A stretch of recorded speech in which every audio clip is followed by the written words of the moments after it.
Tim is Deputy Director, Head of Participation and Engagement at the Global Biodiversity Information Facility, GBIF, which I think we've heard referenced a few times. So it'll be obviously very interesting to hear your talk, Tim, which is on sharing data on a global scale, how records submitted to the NBN Atlas are used globally through GBIF. So really looking forward to hearing this, having been mentioned a few times, Tim. So over to you. Okay, thanks very much indeed, Neil. Just checking you're seeing my presentation. Yeah. Okay, great. Okay, so it's a great pleasure to be here. I'm the final speaker here, which it's an honour, but I recognise that I've really got to be exciting here to keep the energy levels up. So I'll do my best. So I'm going to give a little bit of a reflection about how the fantastic work being done from your community fits into a global picture. I think I probably don't need to say too much in introduction about what GBIF is as an international network. We're just in our 20th year now, founded in 2001. Maybe just point to one big number on the home screen you can see on the right of gbif.org. We've just passed the 1.9 billion species occurrence record mark. So we're dealing in large volumes of data coming to us from more than 1,700 institutions from over 120 countries. If you look at how those records are distributed in terms of concentration, as always, whenever we show these maps, it's perfectly obvious that where, if you like, the hot spots or hotter spots are in terms of data distribution are not where the biodiversity hotspots are. And so there's always a constant effort of engagement and capacity effort to make the mobilization of that data more even across the world. But of course, the UK shines out very brightly as always in terms of the data being shared. We've got a sort of what looks like an extremely complicated chart here, which basically shows the role of GBIF in bringing together data from very different sources and through providing our global services, then enabling onward uses. And I'm just going to take you briefly through this. Again, many of you will not need much introduction here to show that what's coming to us through GBIF is data that represents evidence of very different types in its origin, from natural history specimens through increasingly now, as I think you have already heard about at this meeting, evidence from DNA sampling of the environment. And the key to bringing all that together, of course, is the use of common standards and open licenses to make it all able to integrate and be accessed from a common source. So we're, if you like, the part in the middle that helps that happen. Now, you can see that the route into GBIF here is shown as the IPT, the Integrated Publishing Toolkit. That's the software that individual institutions sharing data through GBIF typically use. But of course, in the case of the UK, we make use of the aggregating efforts of the Atlas to get the majority of the data. And that's then available to be used in research and policy across a wide range of onward applications. And just looking a little bit about those applications, it's always critical, I think, in the messaging that we all put out to show that the bringing together of all of this species level biodiversity data is actually serving purposes well beyond the core conservation uses that people might assume is the main or maybe the only main use of biodiversity data. So biodiversity data is being used, and we can see this through citations in the literature for research and policy relating to food security, relating to climate change, both in terms of adaptation and mitigation, and obviously extremely topically now in terms of human health. For example, the distribution of species that are vectors, hosts, and reservoirs of human diseases. For the next few 2 or 3 slides, I just want you to really look at where the UK sits in the global picture. So in terms of where our data publishers are, so the institutions that are sharing data, the UK is up there in the top 3 countries, of course, because what's coming through to us from the NBN, from the Atlas, is divided up among all of the institutions separately as data publishers. In terms of the occurrences, so the data coming through, so this is new data coming through each year. Again, the UK is right up there in the top 2 or 3 countries sharing data through GBIF. So it is a major big player in terms of the provision and the sharing of data. On the user side, look at the download requests. So these are individual requests that we can log in for downloading data from GBIF. Having the UK in the top 5 or 6 maybe is not such big news. What's an interesting point here is look who's at the top.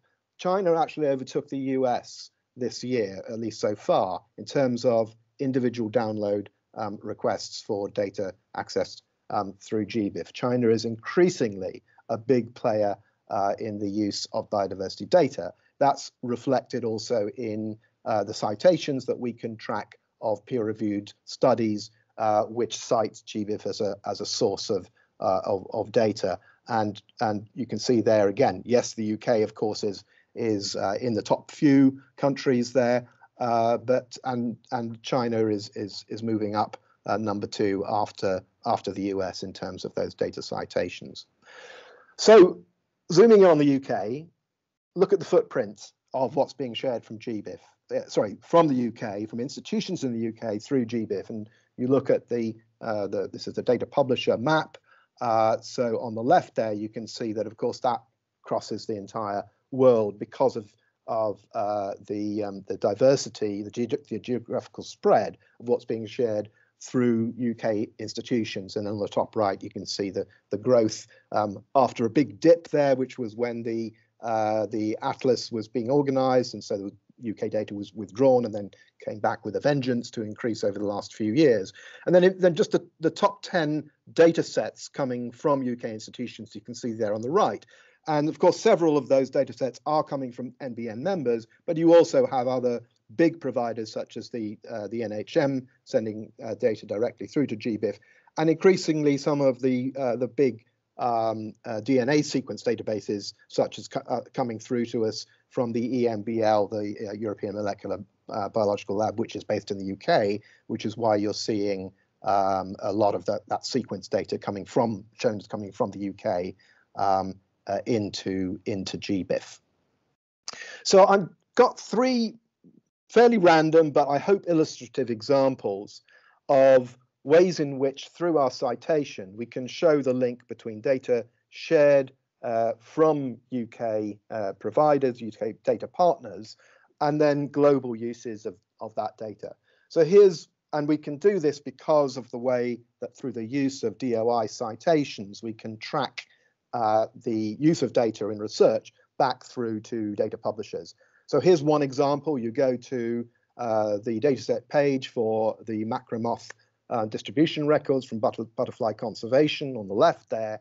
And one of those citations is actually a Chinese-led study looking globally at the occurrence of invasive species in protected areas worldwide. And you can see on the bottom right a huge mass of DOI citations, several of which will have taken us back through into those moth records from the UK that feed into this global level study. So the invasives is a very, I think, one of the most emblematic and perhaps illustrative themes of where you can see the importance of sharing data across international borders to get the full picture.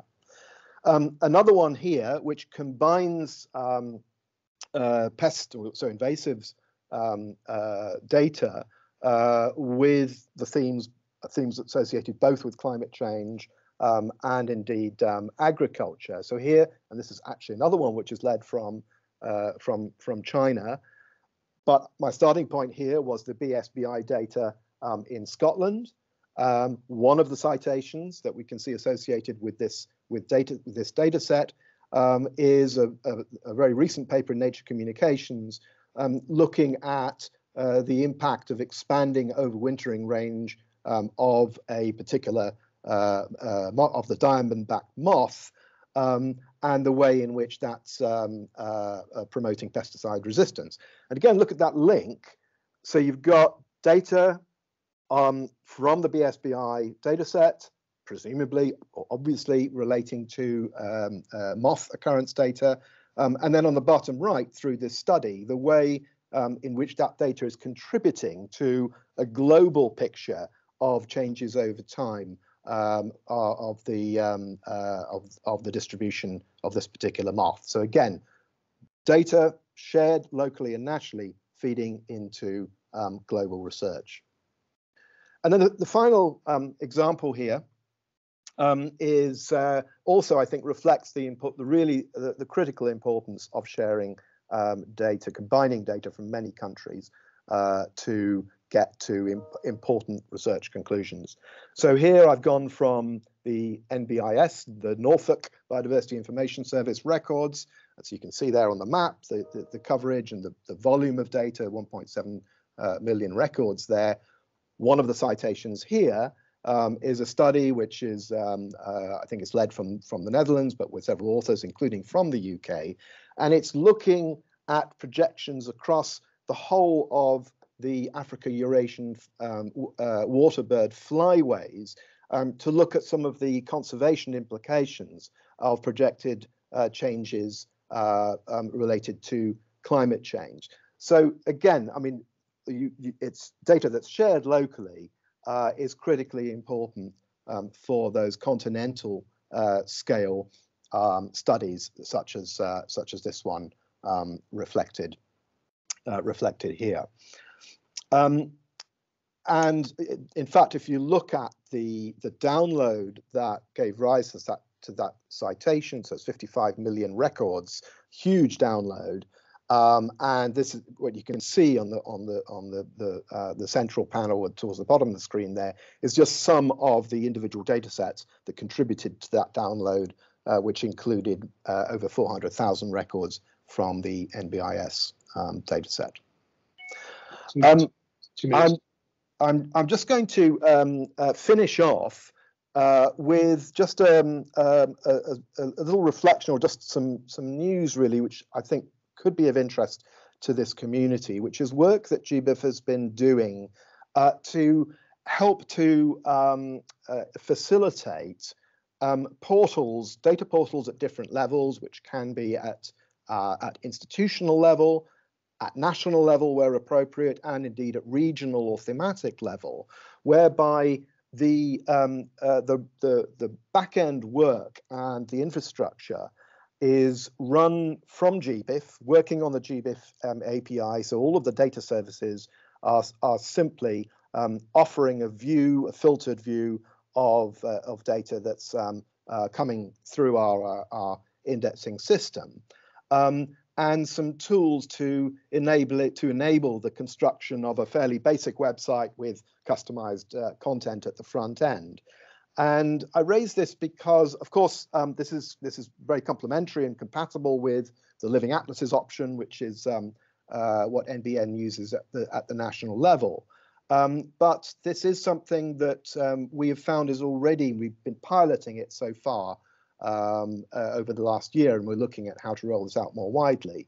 But it's something that may be worth considering amongst some institutions that would like to have some reflection on their own managed website of data that's being shared from your facilities. And you can see on the right here the example of the Rotterdam Museum in the Netherlands, which is one of the pilot projects. In the bottom right, you can see how they are able on this website, using the hosted portal facility through GBIF, to demonstrate the reach and variety of their own specimens. And then for downloads of that data, that then simply switches through to GBIF to use our own download services. So I thought I would just raise that as something that may well be of interest to your community. So that's where I will stop, and I'm very happy to take any questions or comments. Thank you. Thank you, Tim. Thank you very much indeed. Very interesting. Do people have any questions for Tim? Either from the team, or we can morph into any questions that people might have for earlier speakers to the extent they're still around. There was one question which just might be of interest to people, even though Sophie's answered it in the Google Doc. Is the data flow with GBIF two-way, i.e. do data sets on GBIF work their way to the NBN Atlas, such as eBird data sets? And you might want to say something, Tim, but Sophie has already said, no, at the moment we don't take records from GBIF to put on the NBN Atlas. Yes, that's my understanding. So everything that yeah, it is at the moment. It is NBN pushing data in through to GBIF. I might just quickly comment, though I saw that in a previous presentation, Sophie's presentation. I think there was the issue of OBIS, and that's it's a little bit of a more complicated data flow there, because as Sophia says correctly, that in many cases data will be coming from the OBIS regional nodes through into GBIF. But there is also the option, which we're working closely with OBIS, to look at ways in which, where appropriate, individual institutions can share data simultaneously with GBIF and OBIS, and I would imagine through to the Atlas as well, in a single step, to avoid multiple versions and duplications. But I could, if anyone's interested, I could go into that in more detail.